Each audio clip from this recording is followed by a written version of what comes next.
옆에 계신 분들하고 인사하겠습니다. 사랑합니다. 축복합니다. 예.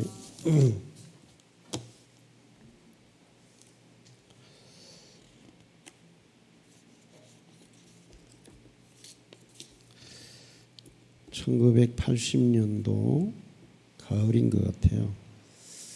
영화가 한 편 개봉이 됐는데 사람들이 줄을 서서 그 영화를 봤습니다. 주로 기독교인들이 그 영화를 많이 봤는데 일반인들도 많이 가서 봤어요. 제목은 낮은 대로 임하소서였습니다. 낮은 대로 임하소서. 저도 그 영화를 회사 사람들하고 같이 가서 봤던 것 같아요. 아르바이트 하는 회사 사람들하고. 내용이 뭐냐 하면 안요한이라는 사람이 있었는데 목사님 아들로 태어났었어요. 시골 교회의 목사님이셨는데 이 아들이 이름은 요한이지만 안요한이었어요. 그래서 교회 출입문에다가 하나님은 없느니라 안요한복음 1장 1절 막 이렇게 써붙이기도 하고, 옛날에는 신발을 다 벗고 교회를 들어갔는데 신발을 숨겨놓기도 하고 정말 말씀꾸리였고 개구장이었습니다.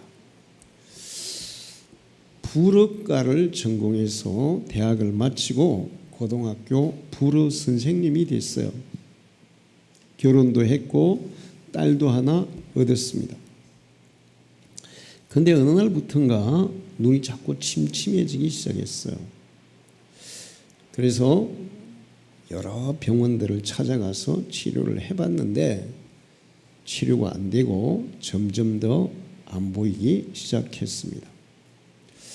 물체가 가물가물해지고 그리고 책을 읽기가 어려워졌어요. 그래서 어떻게 했냐면 학생들을 가르쳐야 되니까 불어 교과서를 다 외워서 아이들에게 가르쳤어요. 그런데 어느 날 수업을 하다가 한 여학생이 질문을 했어요. 선생님, 몇 페이지 그 내용 다시 좀 읽어주세요. 그런데 이게 책을 다 외우기는 했지만 몇 페이지에 뭐가 있는지는 모르잖아요. 그래서 못 읽으니까 학생들도 이제 알아차린 거예요. 선생님의 눈에 문제가 있다. 선생님도 내가 더 이상 교사는 못하겠구나. 그래서 이제 교사를 그만두고 집에 갔습니다. 그리고 집안에서 두문불출했어요. 그 당시에는 집들이, 서울의 집들이 방 한 칸에다가 부엌은 연탄 부엌이었죠. 그래서 이제 방에서 나오면 부엌이 옛날에 시골에 이게 푹 들어갔잖아요. 그런 부엌이에요. 근데 이제 학교에도 못 가고 밖에도 못 나가고 그러니까 아내가 그만 딸을 데리고 친정으로 가버렸어요. 집에는 혼자 남았습니다. 뜨듬뜨듬해서 이제 눈이 완전히 안 보였어요. 그래서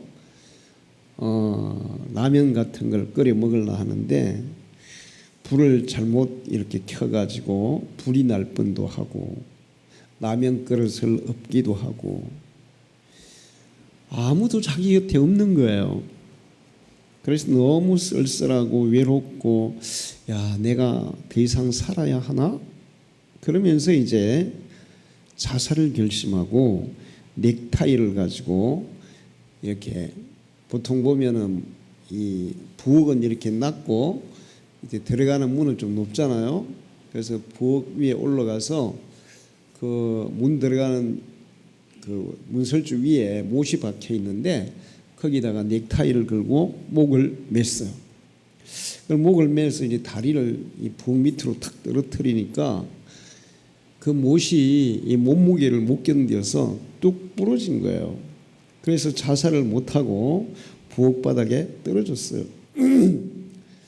얼마나 처량한지, 얼마나 답답한지. 이거 죽는 것도 마음대로 안 되네. 그래서 그냥 부엌에 퍼질러 앉아서 엉엉 울었습니다. 막 울고 있는데 갑자기 부엌 쪽 창문에 환한 빛이 한 줄기 쫙 들어오는 거예요. 이분이 눈이 멀어서 안 보이잖아요. 그런데 환한 빛이 쫙 이렇게 비치는데 그 빛이 그냥 너무 따뜻하고 부드럽고 너무 평안하게 느껴지는 그런 빛이었습니다. 그러면서 그 빛 가운데 음성이 들렸어요. 구약성경 320페이지를 읽어봐라. 그래서 이제 집안을 더듬어 가지고 집안에 목사님 아들의 성경책은 있을 거 아니에요. 뜨듬뜨듬 해가지고 성경책 뭐 읽을 수가 없잖아. 그래서 그걸 들고 집 밖으로 나갔습니다. 그래서 사람이 오는 소리를 듣고 이제 그 오는 사람에게 이 책의 320페이지를 읽어달라고 부탁을 해요. 마침 여학생 한 명이 지나가다가 책을 읽어주게 됐어요. 구약성경 320페이지. 320페이지는 무슨 말씀이에요? 여호수아 1장의 말씀이에요. 1장을 1절부터 쭉 읽는데 5절 6절에 가서 이런 말씀이 있는 거예요.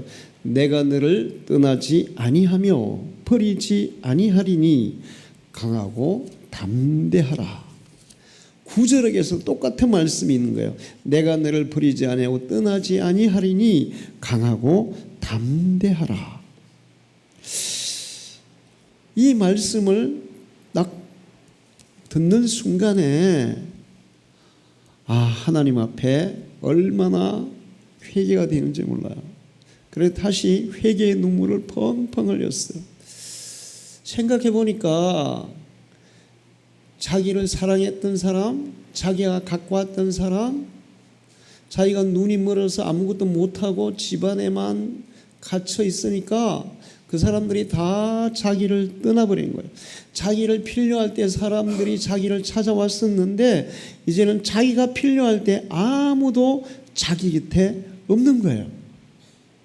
그런데 자기가 떠났던 하나님, 자기가 버렸던 하나님, 아버지가 목사인데도 하나님을 떠나고 하나님을 버렸는데 그 하나님이 자기가 정말 필요로 하는 순간에 자기를 찾아오셨다는 겁니다. 찾아만 오신 게 아니라 내가 너를 떠나지 아니하고 버리지 아니하겠다. 강하고 담대하라. 하나님은 그의 마음에 위로를 주셨어요. 그 음성을 듣는 순간에 그의 마음속에 있는 모든 두려움, 슬픔, 외로움, 고독 이런 것들은 싹 씻어져 나갔어요. 그리고 희망이 생겼어요. 마음에 평안이 왔어요. 담대한 마음이 왔어요. 그래서 길거리로 나갔습니다.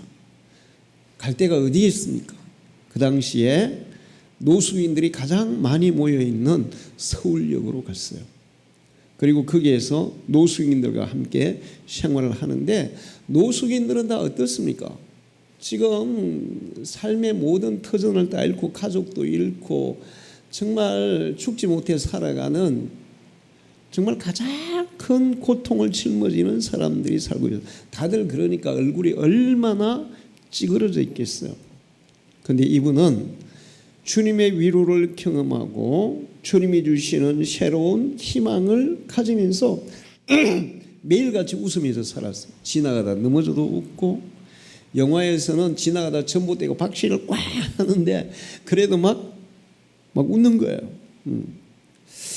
그러면서 다른 사람들은 막 이게 노숙인 밥 얻어먹으면서 사니까 막 찡그리는, 이분은 그냥 밥을 얻어먹으면서도 얼마나 얼굴이 밝고 하는지 몰라. 왜? 세상의 모든 사람이 자기를 버려도 이 우주 만물을 창조하신 하나님, 우리의 모든 생사복을 주관하시는 하나님, 그 하나님이 자기와 함께 한다는 그 확신이 있을 때 아무것도 두렵지 않았고 마음은 한없이 기쁘고 평화로웠습니다. 하나님의 위로는 그런 것이었어요. 그런데 하나님은 그렇게 마음의 위로만 주시는 분이 아니에요. 현실적으로도 그를 위로하셨어요. 라디오를 듣는데 기독교 방송을 들었어요. 근데 미국의 어떤 선교단체가 한국에 있는 어려운 학생들을 돕는 그런 내용을 듣고는 그 선교단체에 편지를 썼어요. 그런데 거기서 연락이 온 거예요. 모든 대학 등록금을 다 주겠다. 생활비도 주겠다. 그래서 신학대학원에 진학을 했어요. 대학은 나왔으니까 신학대학원에 진학을 해서 신학을 했습니다. 그리고 끝나고 나서 미국에 가서 유학도 했어요. 그리고 목회자가 됐어요. 자기 눈이 안 보이니까 이 시각장애인들에게 위로와 소망을 주고 싶어서 시각장애인 교회를 세웠어요. 그런데 그의 이런 삶의 내용이 어떤 신문에 실려가지고 이제 나왔었는데 그 신문이 이렇게 길거리에 버려져 있었어요. 어떤 청년이 너무 살기가 힘들어서 자살을 결심하고 수면제를 모았습니다. 그리고 이제 마지막으로 수면제를 먹고 이제 죽으려고 하는데 그 죽기 전에 길거리에서 이렇게 날려다니는 신문지를 주워 봤더니 거기에 이런 글이 있는 거예요. 시각장애인이 시각장애인을 돕다. 이런 내용이 있는 거예요. 눈이 안 보이는 사람이 어떻게 남을 도와? 시각장애인도 남을 도우면서 살아? 이분이 도대체 누구야? 그리고 찾아왔어요. 그리고는 이 안유한 이제 목사님이 됐죠. 이 목사님과 얘기하면서 그 양반도 역시 하나님의 위로를 경험하고 그 삶을 포기하고자 했던 마음을 정리하고 새로운 희망과 용기를 가지고 도전하게 됐습니다. 지금까지 그는 전 세계를 다니면서 많은 사람들에게 하나님이 주신 자기의 이 위로의 경험, 하나님은 우리의 마음의 위로와 함께 현실적인 문제에 대한 해결을 통해서 완벽한 위로를 주시는 분이다. 이런 말씀을 전하고 살아가고 있습니다. 성경은 하나님이 위로의 하나님이라고 말씀. 오늘 읽은 예레미야 말씀도 하나님은 이 낙심하고 정말 불안과 두려움 속에 언제 멸망할지 모르는 그런 바빌론의 위협 앞에 백성들은 정말 두렵고 고통스러웠어요. 근데 하나님께서 너희들을 엄마가 아기를 품듯이 그렇게 내가 품어줄 거야. 내가 너희들을 위로해 줄 거야. 그러면서 그 두려움과 그 정말 나라가 망할 수밖에 없다는 그런 답답함 속에서 그들을 위로하시는 하나님의 말씀이 오늘 말씀이에요. 하나님은 전능하신 하나님이죠. 이 우주 만물을 아무것도 없는 데서 창조하신 하나님이에요. 우주를 창조하신 것은 정말 이거는 모든 상상을 초월하는 그런 정말 엄청난 일입니다. 하나님은 그런 일을 하시는 전지전능하신 하나님이죠. 뿐만 아니라 그 어디에나도 계신, 저 깊은 바다 속에도 땅 속에도 저 우주에도 어디에나 안 계신 곳이 없는 무소부재의 하나님이세요. 창조주시고 사랑과 은혜의 하나님이세요. 그런데 그 하나님이 우리를 찾아오실 때 우리는 하나님은 위로의 하나님이다. 그렇게 고백하게 되어 있어요.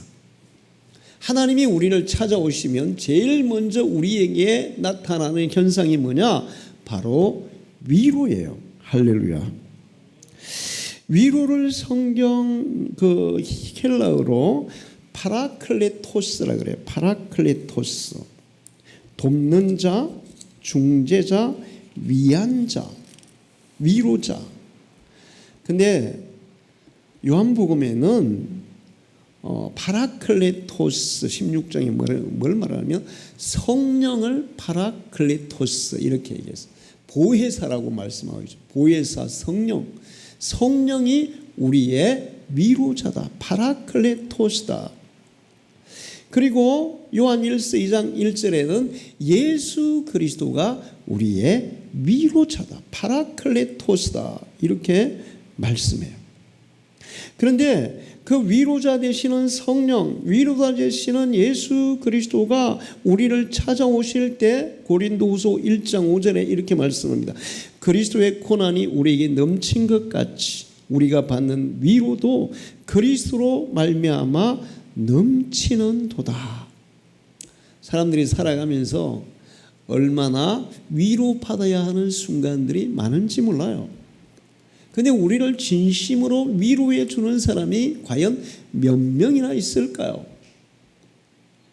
진심으로 위로해 주는 사람 아마 어머니 외에는 거의 없을 거예요. 아버지들도 진심으로 위로해 주고 싶지만 위로의 테크닉이 부족해. 아버지들은 저도 그런 걸 이제 애들 다 크고 나서 알았어요. 내가 정말 아이들을 위로해 주고 싶었는데 위로의 스킬, 위로의 테크닉이 정말 부족했구나. 그래서 아이들이 나를 통해서 위로받았다는, 나를 통해서 뭐 격려를 받고 어떤 비전을 얻고 이런 거는 있는데 위로받았다는 경험은 별로 없었던 것 같아요. 근데 이제 위로는 엄마들이 잘해주죠. 엄마들이 잘해줘요. 근데 이 예레미야에게도 이스라엘 백성, 내가 엄마가 자녀들을 품에 안아서 위로하듯이 너희를 위로하겠다 이렇게 말씀했어요. 예수 그리스도의 위로, 성령의 위로, 하나님 아버지의 위로는 엄마가 자식을 품에 안고 위로하듯이 그렇게 위로하신다 말씀하고 있어요. 데살로니가서 2장 16절에 하나님 아버지도 우리의 위로자라고 말씀합니다. 영원한 위로와 좋은 소망을 은혜를 주신 하나님 우리 아버지께서, 하나님은 우리에게 위로자가 되시는데 영원한 위로자가 되세요. 할렐루야. 우리 집사람이 어릴 때 몸이 좀 약했었나 봐요. 체육 시간이 있는 날이면 집에 오면 바로 쓰러졌는데, 엄마 나 피곤해 그러면 엄마가 항상 이렇게 팔을 내주시면서 그래 이리 와서 쉬어라 그러면서 이렇게 안아주시고 토닥토닥 해주는데 그게 얼마나 위로가 되는지 모른다고 하더라고요. 종종 그랬대요. 그런데 이제 결혼을 하고 엄마는 서울에 있고 우리는 김해로 왔어요. 정말 더 위로받아야 할 순간들이 많은데 그 떨어져 있으니까 엄마의 위로를 받을 수가 없었어요. 그런데 하나님 아버지는 지금 이곳에 이 자리에서도 여러분이 서울을 가도 미국을 가도 세계 어디를 가도 저 우주로 간다 할지라도 그곳에서도 우리를 위로하시는 분인 줄로 믿습니다. 제가 수술실에 들어갈 때 아무도 없었어요. 가족도 들어갈 수가 없고 혼자 들어갔고 잠시 대기하는데 의사도 간호사도 아무도 없는 그 적막한 혼자만 고독하게 대기해야 되는 그 순간에 거기에는 아무도 들어올 수도 없는 거예요. 근데 그 자리에도 위로의 하나님은 함께 계셨어요. 할렐루야.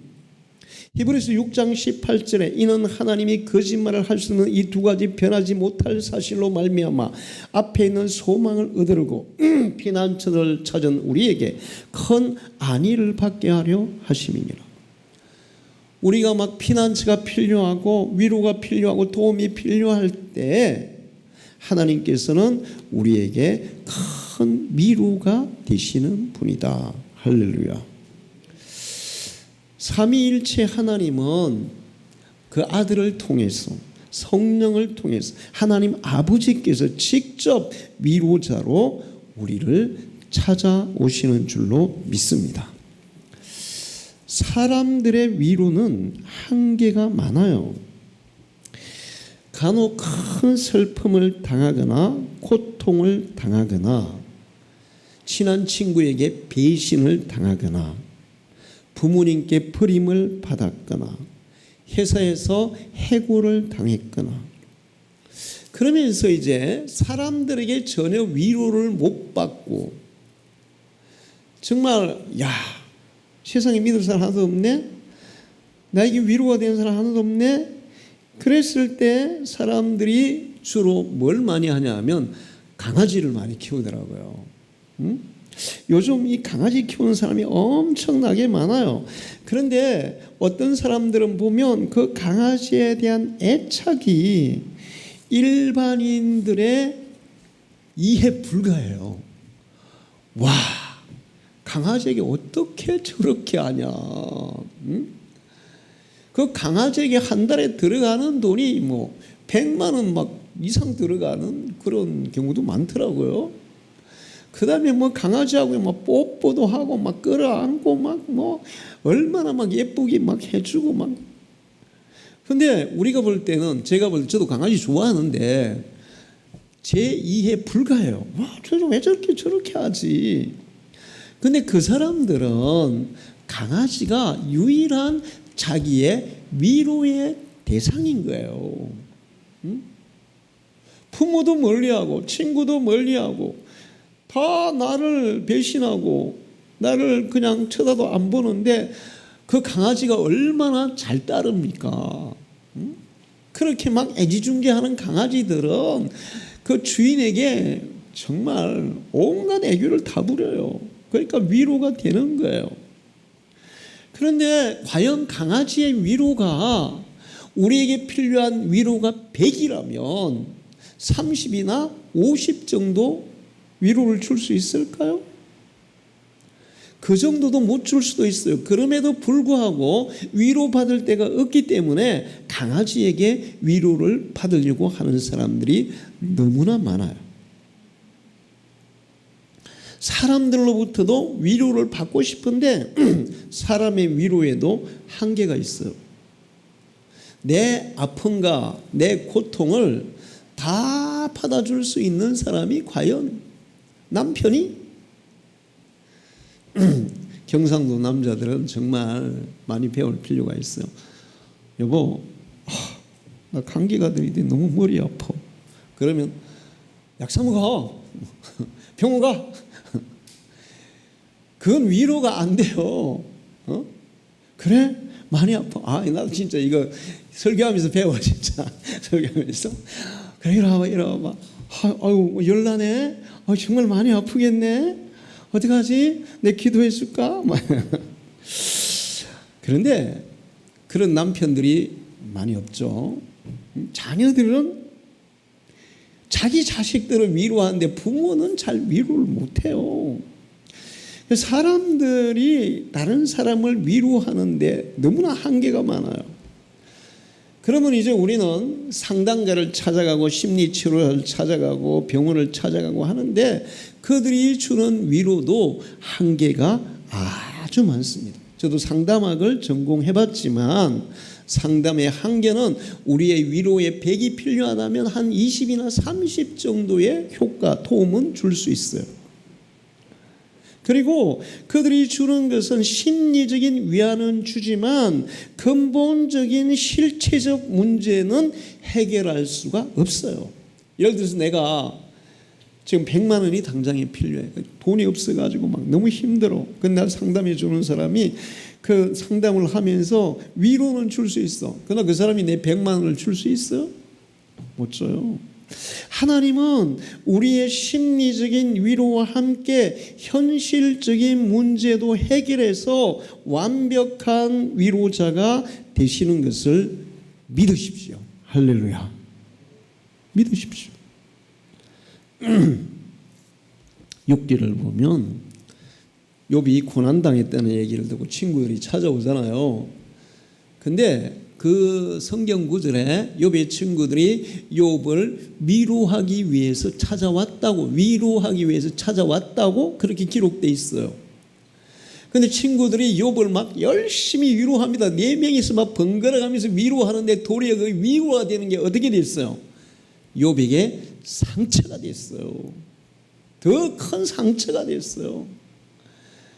정말 욥이 지금 막 머리부터 발끝까지 전 인생이 만진창이가 돼가지고 회복 불능의 상태가 돼가지고 정말 죽지 못해 이제 숨만 쉬고 있는데 거기다가 와가지고 막 위로한답시고 하는 얘기들이 마음을 완전히 막 칼로 난도질하듯이 그렇게 해서 전혀 위로가 안 되고 도리어 상처만 됩니다. 그리고 마지막으로 욥이 찾은 분이 누구예요? 하나님이었어요. 할렐루야. 또 젊은 친구 한 명도 위로한답시고 막 거기 갔다가 가담했다가 도리어 뭐 욥을 더 상처 주고 그리고 또 위로하는 사람들도 막 책망하면서 상처 주고 그래서 아무에게도 위로가 안 된 거예요. 그 마지막으로 욥이 하나님을 찾아요. 하나님이 욥을 위로해 주신 줄로 믿습니다. 그래서 욥이 얘기해요. 하나님께서 나를 연단하사 순금 같은 사람으로 만들어 주셨다. 내가 하나님에 대해서 듣기만 했는데 하나님을 직접 이 고통 가운데서 내가 경험하면서 진정한 하나님을 위로를 경험하면서 하나님을 체험했다. 할렐루야. 근데 하나님이 거기에서 끝내지 않았어요. 하나님의 위로는 항상 심리적인 위안만으로 끝나지 않아요. 현실적인 문제도 같이 해결해 줍니다. 할렐루야. 그래서 욥이 다시 회복되잖아요. 갑절의 회복을 주시잖아요. 그러면서 완벽한 위로를 주셨어요. 야곱의 아들들이 요셉을 팔아먹고 아버지를 속이고 요셉이 죽었다고 보고를 하죠.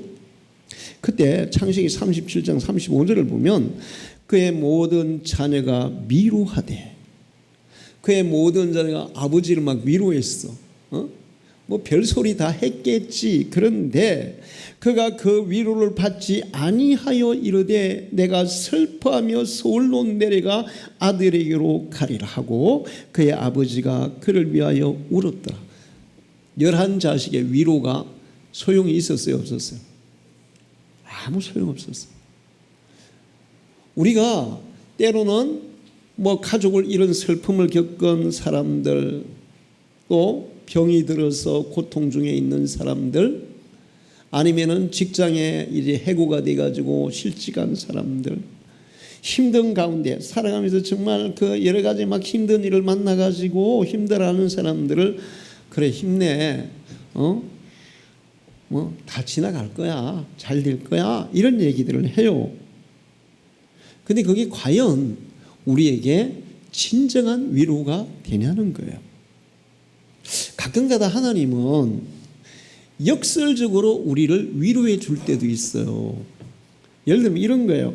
엘리야가 갈멜산에서 이 우상 숭배자를 처단하고 3년 6개월 동안 안 오던 비를 막 기도해서 오게 했어요. 이 엄청난 영적 체험을, 현실적인 체험을 한 거예요. 정말 하나님의 살아계심을 철저하게 경험한 거예요. 그런데 막 이제 사마리아로 쫓아오는데 소식이 들리기를 이세벨이 엘리야를 죽이려고 한다. 엘리야를 절대로 살려두지 않는다. 이렇게 소식이 들렸어요. 엘리야가 낙심합니다. 좌절합니다. 그러면서 하나님 됐어요. 이제 나 그만 하나님이 죽여주세요. 막 이래요. 그러면서 이제 엄청 좌절하고 그래서 엘리야 콤플렉스라고 그러는데 엘리야가 완전히 그냥 정신적으로 영적으로 육체적인 힘이 다 빠졌어. 완전히 탈진 상태가 됐어. 근데 하나님이 엘리야에게 그 먹을 것을 줘요. 그래서 먹을 것을 공급해 천사를 보내가지고 그때는 까마귀 말고 천사를 보내 먹을 걸 줍니다. 그리고는 이제 호렙산으로 보내요. 욥이 엘리야가 하나님 나 이제 뭐 그만 살아도 될 것 같아요. 막 차라리 죽는 게 나아요. 막 그러는데 하나님이 엘리야 힘내, 엘리야 용기를 내 이런 얘기 안 해요. 엘리야 내가 7,000명의 믿음의 사람들을 남겨놨어. 할렐루야. 그때 엘리야는 그 하나님의 음성에, 하나님의 말씀에 완전히 새 힘을 얻은 줄로 믿습니다. 자, 야곱이 자식을 잃어버리고 그리고 자식들이 위로하는데 전혀 위로가 되지 않아요. 사람의 위로는 이렇게 한계가 있어요. 그러나 하나님은 나중에 이 야곱을 다시 요셉과 재회하게 해요. 할렐루야.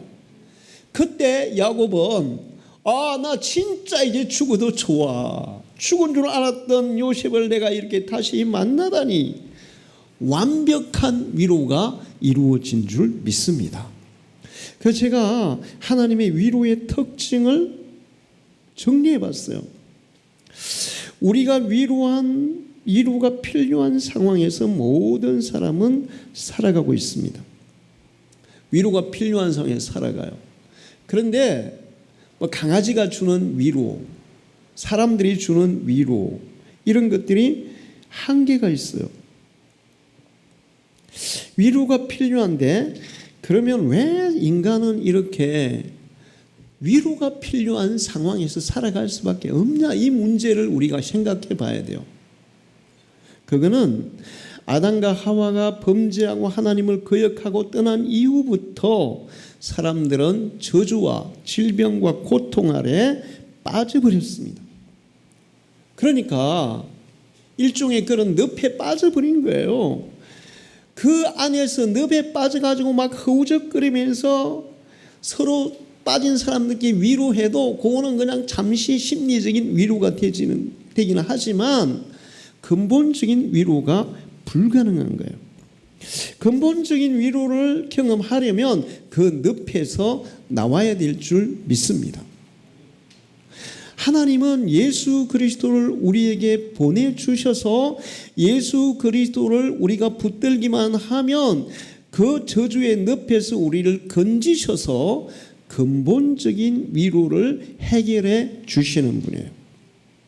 제가 더 다르게 생각해 보니까 모든 인간은 똥통에 빠져 사는 것 같아요. 똥통에 빠져 있으면 제일 괴로운 게 뭘까요? 냄새죠, 냄새. 요즘은 뭐 수세식이라서 뭐 냄새를 못 맡아요. 근데 우리 어릴 때는 퍼세식, 그러면 막 어떤 화장실은 1년, 10년까지도 거기 막 변이 쌓여가지고 막, 그러면 그게 막 발효가 돼가지고 그 위에 앉아 있으면 진짜 냄새가 진짜 그 뭐라 그럴까, 칼로 찌르듯이 막 공격을 해요. 그러면 그 똥통 속에 빠졌어. 그러면 거기에서 그 냄새를 이제 안 맡기 위해서 방독면을 썼다고 쳐요. 냄새 해결을 위해서. 그런데 방독면을 썼다고 해서 냄새를 잠시 그걸 막을 수 있지만 근본적인 문제가 해결이 안 된 거예요. 거기에서 나와야만, 똥통 같은 그 늪에서 나와야만, 그래야 근본적인 문제가 해결되는 거예요. 하나님은 우리를 거기에서 건지시기 위해서 독생자를 주셨고, 우리가 믿음으로 예수를 붙들 때 이 근본적인 우리를 고통스럽게 하고 위로를 필요로 하는 그런 존재로 만드는 거기에서 건지셔서 근본적으로 위로해 주시는 분인 것을 믿으시기 바랍니다. 그래서 참된 위로를 주시는 분은 예수고, 예수를 떠나서는 참된 위로가 없어요. 사람들이 교회 오세요 그러면 난 교회 가면 별로 마음이 불편해요. 그 어디 가면 편합니까? 나 철에 가면 마음이 편해요. 이렇게 얘기해요. 그럴 수 있죠. 교회 왔는데 뭐 이제 성향이 뭐 아인 사람은 교회 가 보면 막 박수 치며 찬양도 하고 막 그러고 어떨 때는 그러면 와 뭐야 이거 시장 바닥이야 뭐야. 그러면 처음 나오는 사람은 그 하나님의 은혜를 경험 안 한 사람은 그게 굉장히 거북하고 쑥스럽고 뭔가 이렇게 안 맞는 것 같아요. 근데 절에 가면 조용하잖아요.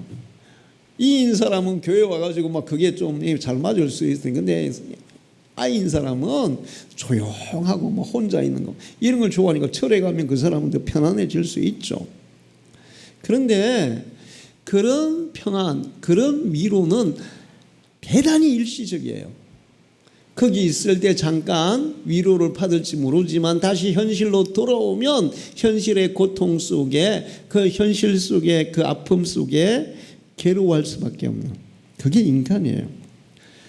근데 예수 그리스도는 근본적인 우리의 그 문제를 해결해서 거기에서 건져서 위로하시는 분이에요. 그거는 예수만이 우리에게 줄 수 있는 줄로 믿습니다.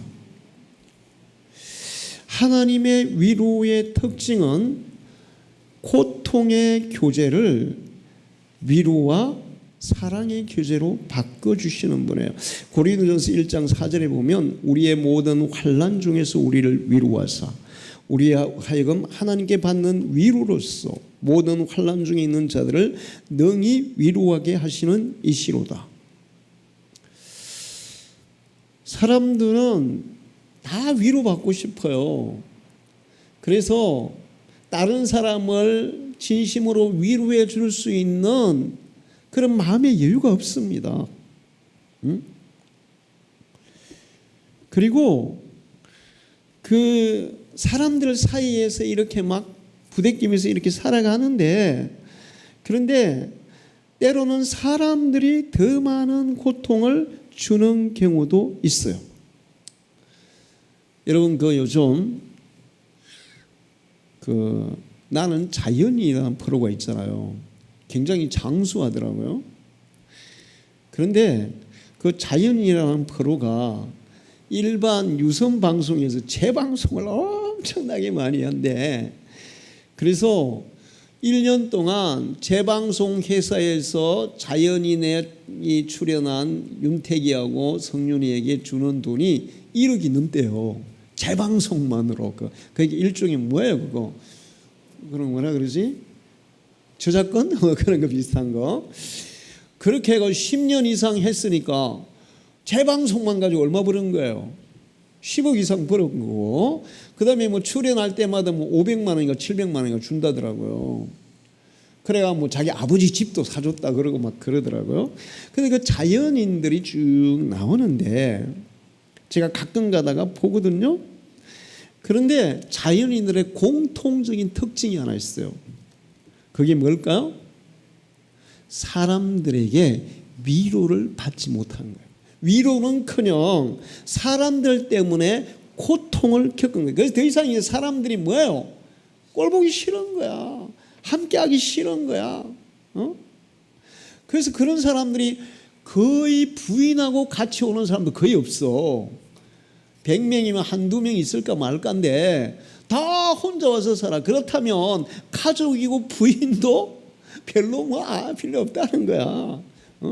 거기 뭐 회사에서 상처받고 친구에게 상처받고 부동산에서 상처받고 막 사람들의 상처가 얼마나 많은지 몰라. 그래서 자연을 보러 갔어. 그 자연에서 위로를 받는다 그래. 그러니까 사람들은 사람들이 살아가면서 서로 위로받기를 원하는데 고통의 교제를 하면서 지금 살아가는 거예요. 그 자연으로 들어갔어. 그 자연이 이제 사람이 주는 고통은 안 줘. 대신에 그럼 자연에서 혼자 살면 위로가 필요 없을까요? 그 고독감, 그건 누가 위로해 줄 수 있나요? 자연인들이 마지막에 이제 2박 3일 촬영 끝내고 돌아갈 때 전부 다 잘 가라, 다시 오지 마라 이런 사람 있어요? 가지마, 좀 더 같이 있어줘, 다음에 또 꼭 와. 얼마나 고독하고 외로우면 그렇게 하겠어요. 제가 생각해 보건데 나 같은 사람은 절대로 자연인으로는 못 산다.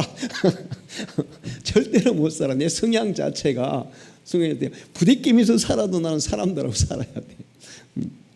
자, 그런데 예수 그리스도는 이런 고통의 교제를 하는 우리를 위로의 교제를 하는 그런 그 분위기, 그런 관계로 바꾸시는 분이에요. 할렐루야.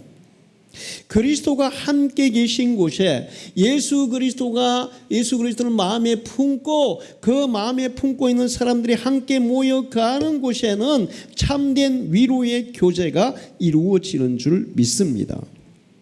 그곳이 바로 교회예요. 할렐루야. 교회는 위로의 교제가 있는 곳이 해야 되고 또 그런 곳인 줄로 믿습니다. 왜? 예수 그리스도가 우리 속에 계시기 때문에. 예수의 위로를 경험한 사람들이 모여 있는 곳이 교회이고 그런 사람들이 모여서 예수의 위로가 먼저 내가 위로를 받았으니까 다른 사람들 위로가 필요한 사람들을 위로할 수 있는 능력이 우리에게 있는 거예요. 할렐루야. 그래서 예수 그리스도의 위로의 특징, 하나님이 주신 위로의 특징은 고통의 교제를 나누면서 살아가는 사람들이 위로의 교제를 나누면서 살아가는 사람으로 바꿔주시는 분이시다. 할렐루야. 그리고 하나님의 위로의 특징은 지금 시작되어서 영원히 연결되는 거예요. 하나님은 위로의 시작과 끝입니다. 위로의 알파와 오메가입니다. 현재 일상 가운데서 하나님은 우리를 위로하세요. 여러분이 그 하나님의 위로를 경험하면서 살아가기를 축원합니다. 여러분이 진짜 하나님을 믿으시고 하나님의 위로를 구하시고 정말 위로가 필요할 때 눈을 들어 주를 보라, 주님을 바라보십시오. 그러면 주님이 우리의 심령에 주시는 심령의 위로를 먼저 경험하게 될 줄 믿습니다. 매일매일 같이 매일의 위로를 경험할 수 있어요. 그리고 지금 시작해서 계속 쭉 주님은 우리를 위로하시고 마지막 우리가 이 땅을 떠나갈 때 가장 무서운 대적인 죽음을 마주하는 그 순간에도 죽음을 이기는 위로를 주세요. 할렐루야. 죽음을 이기는 가장 큰 위로는 부활이요 생명의 희망이 우리에게 주어지는 거예요. 그 확신이 우리에게 주어지는 거예요. 예수 그리스도 안에 있는 자는 부활의 확신, 부활의 희망이 충만할 줄 믿습니다. 그리고 죽음에서 깨어나면 천국에서 영원한 위로를 누리게 되는 거예요. 할렐루야. 하나님의 위로는 이런 거야. 아까 얘기했죠. 우리 집사람이 어릴 때 어머니가 막 이렇게 그래 위로했어. 근데 이제 나이 들어서 결혼하고 멀리 떨어져 사니까 더 이상 위로가 돼요, 안 돼요? 해주고 싶어도 안 돼요. 근데 하나님은 지금 이 시간 이 자리에서도 우리를 위로하지만 여러분이 이 자리를 떠나서 여러분의 집으로 돌아갔을 때, 직장에 갔을 때, 아니면은 뭐 서울으로 가고 미국으로 가고 전체 우주로까지 날아가도 그곳에서도 우리를 위로하시는 거예요. 할렐루야. 아까 얘기했죠. 절에 가면 위로가 된다. 그 절에 가면 그 중간중간 위로가 될 수 있지. 조용하게 그냥 뭐 묵상하면서 명상하면서 그냥 다 잊어버리고. 근데 현실로 돌아오면 위로는 거기다 두고 오게 돼 있어요. 현실에 돌아오면 내 현실은 이게 아닌데 절에 갔을 때는 아닐 것 같았는데 현실에 와보니까 막 남편이 막 그냥 또 막 그렇게 하지, 자식들 말 안 듣지, 막 회사만 난리 났지. 그런데 주님은 우리가 교회에 있을 때도 위로자가 되시지만 여러분의 현실에 돌아가서 삶에 부대끼는 그 순간에도 위로자가 되세요. 할렐루야. 그러니까 우리는 어디에 있어도 주님이 우리의 위로자로 우리와 함께면 어디에 있어도 그 어디나 하늘나라 이렇게 노래할 수 있어요. 내 주 예수 모신 곳이 어디나 하늘나라. 할렐루야. 주님이 그 어디서나 지금부터 죽음의 순간에 죽음 이후의 세계에서까지 우리와 함께하사 위로자가 되시기 때문에 엄마가 자식을 품에 안고 위로하는 것보다 더 큰 위로자가 되시기 때문에 우리는 어디에서나 위로를 받게 되는 줄로 믿습니다. 그리고 마지막으로 하나님은 우리의 마음을 위로하시지만 현실적인 문제도 해결해서 근본적인 문제를 해결해서 위로해 주시는 분이에요. 친구들에게 내 고민을 얘기했어요. 친구가 그래 친구야 얼마나 힘들었니? 너 정말 힘들었겠구나. 그러면서 이제 같이 이제 그 힘든 거에 공감해주고 들어주고 하면 마음의 위로가 좀 됩니다. 그런데 그 친구가 내가 지금 고민하고 있는 그 문제 자체는 해결을 해줄 수가 없는 거예요. 해결해 줄 수가 없어요. 근데 하나님은 1차적으로 우리의 마음에 위로를 주시지만 실제적인 문제를 해결해서 더 완벽한 위로를 주시는 줄로 믿습니다. 완벽한 위로를 주세요. 빌립보서 4장 6절에 7절을 보면 아무것도 염려하지 말고 마음에 염려가 있고 고통이 있고 힘든 것이 있을 때 염려하지 말고 다만 모든 일에 기도와 간구로 감사함으로 하나님께 아뢰라. 그럴 때 하나님께 기도해라. 염려하지 말고 기도해라. 우리에게 있는 기도는 정말 엄청난 특권이에요. 할렐루야. 제가 가끔 병원에 신방을 가보면 사람들이 이제 그 죽을 날이 얼마 안 남았어. 그러면 이제 가족들이나 친구들이나 뭐 친척들이 와가지고 그 옆에 그 환자를 막 지켜보고 있어요. 그런데 아무 말 안 해요. 뭐 할 말이 뭐가 있어요. 지금 죽어가는데. 힘내라? 힘이 납니까? 힘내란다고. 힘이 안 나. 그런데 그때 우리가 이렇게 다 기도해 주잖아요. 기도해 주면 그러면 힘내라고 안 해도 힘이 나요. 할렐루야. 죽음에 대한 두려움과 공포가 사라져요. 아 그래 내 죽음이 끝이 아니구나. 하늘나라가 예비되어 있구나. 죽음은 두려워할 일이 아니구나. 그런 마음의 위로와 확신이 생긴다고요. 할렐루야. 그리고 또 신기한 것은 뭐냐면 이렇게 기도하다 보면 우리의 영적 에너지가 환자에게 공급되는 것을 봐요. 할렐루야. 기도할 때 목사님들이 제일 힘든 기도는 무슨 기도인지 아세요? 환자를 위해서 안수하고 기도할 때요. 왜 그런가 하면 세상 말로 하면 기가 빨려. 거기에 기가 빨린다니까. 그 세상 말로 그래. 그러면 영적인 에너지가 기도 가운데 그 사람에게 공급되고 있다는 거예요. 그래서 아무것도 염려하지 말고 하나님께 간구로 감사함으로 기도해라. 그러면 하나님의 평강이 먼저 너의 마음을 지키시리라. 할렐루야. 하나님의 위로가 우리의 심령에 먼저 임해요. 그런데 하나님은 마음만 위로로 끝내는 게 아니라 실제적인 문제도 해결해서 위로해 주시는 분이에요. 돈이 필요해서 하나님 정말 나 돈이 필요해요. 그럴 때 하나님은 염려하지 마라. 세상 모든 물질이 내 거야. 내가 다 줄 수 있어. 그렇게 끝내는 게 아니에요. 필요한 물질도 공급해 주십니다. 할렐루야.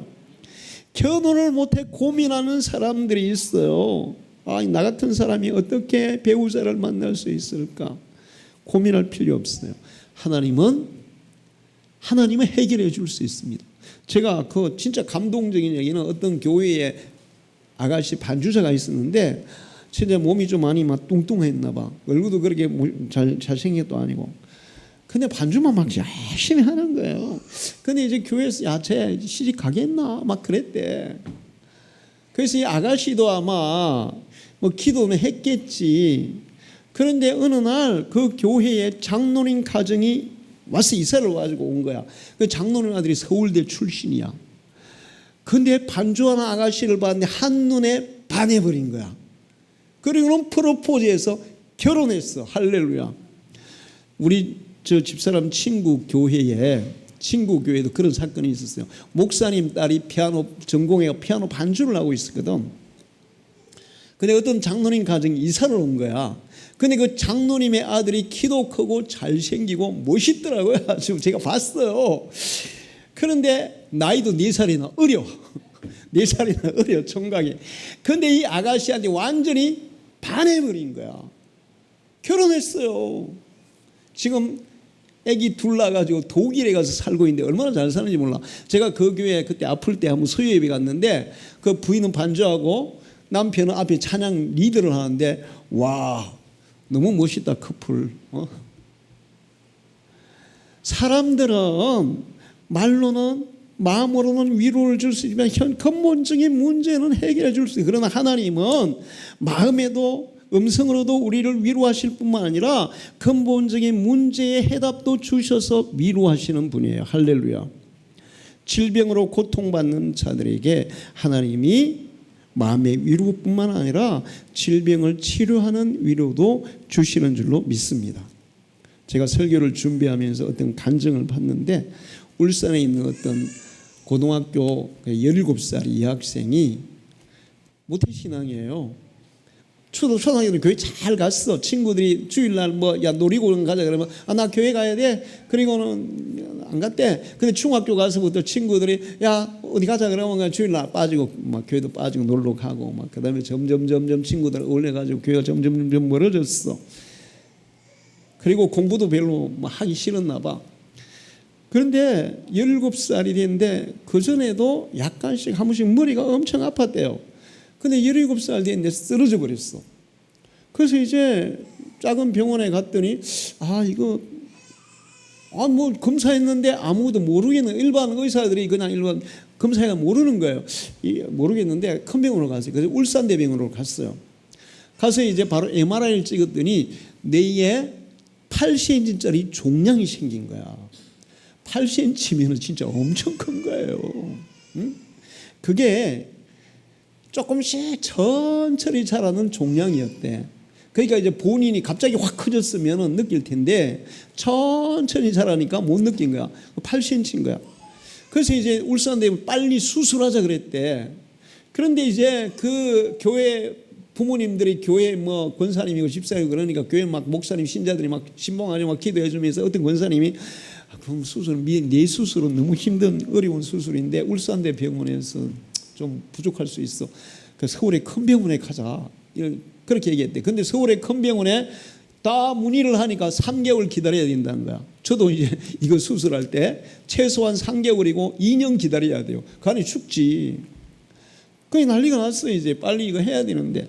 그런데 어떻게 그 교회의 장로님 거기에 자라가지고 서울에 가서 삼성병원에서 일하는 장로님이 있었어요. 그 장로님과 연결이 돼가지고 바로 입원시켜가지고 수술한 거야. 그 치료가 이제 됐어. 근데 8cm짜리를 털어냈는데 아무 장애가 없는 거예요. 아무 문제가 없는 거예요. 그러니까 의사들도 야 이건 기적이야. 이거는 진짜 하나님이 고쳐주지 않으면 안 되는 거야. 막 그렇게 얘기했어. 그런데 이게 방사능 치료를 했었는데 안 한 거예요. 10년 후에 재발이 됐어. 그래가지고 다시 수술을 했는데 13시간을 수술한 거예요. 이제 그 정도 되면 장애가 오거나 이래, 안 그러면 죽거나 장애가 온단 말이에요. 그런데 깨어났는데 아무 이상이 없는 거야. 할렐루야. 사람들이 다 얘기하는 거야. 야, 그거는 의사는 못하는 거야. 전능하신 하나님만 할 수 있는 거야. 할렐루야. 우리 기적의 장본이 저기 앉아 있잖아. 저기 앉아 있잖아. 우리 욱재가 그런 친구라고. 하나님은 마음의 위로와 함께 실제적인 위로도 주시는 하나님이에요. 할렐루야. 그 아가씨는 지금 회복이 돼가 자기 아버지하고 같이 사업을 한다더라고요. 여러분, 이 하나님의 위로를 경험하며 살아가는 여러분 되시기를 축원합니다. 기도하겠습니다. 하나님 아버지, 하나님은 전능하시고 하나님은 우주 만물을 창조하셨고 또 하나님은 어디에나 계신 분이십니다. 그러나 하나님이 우리를 찾아오실 때 우리는 하나님의 위로를 경험하게 됩니다. 성경은 하나님을 위로의 하나님이라고 우리에게 가르쳐 주셨습니다. 우리는 아픔과 슬픔과 고통이 있을 때 위로받는 위로의 대상들을 찾아다니지만 우리를 완전하게 위로해 줄 수 있는 것은 세상에 그 누구도 아무것도 없는 줄로 압니다. 오직 하나님만이, 엄마가 자녀를 위로하듯이 우리를 위로하시는 하나님만이 우리에게 완전한 위로를 주시는 분인 것을 믿습니다. 우리 방주교의 모든 성도들이 지금 순간순간 위로를 주시는 그 하나님의 위로를 마음에 경험하며 현실에 경험하며 또 우리가 고통받고 힘들어하는 문제들이 근본적으로 해결되는 그 하나님의 현실적인 그 위로를 통해 하나님의 참된 위로를 경험하며 살아가는 저희들 되게 해 주시옵소서. 인간적인 방법으로 위로받으려고 하는 것이 아니라 정말 우리에게 어디에서나 또 항상 위로해 주실 수 있고 위로해 주시는 하나님께 위로를 구하는 믿음의 사람이 되게 해 주옵소서. 예수님의 이름으로 기도하옵나이다. 아멘.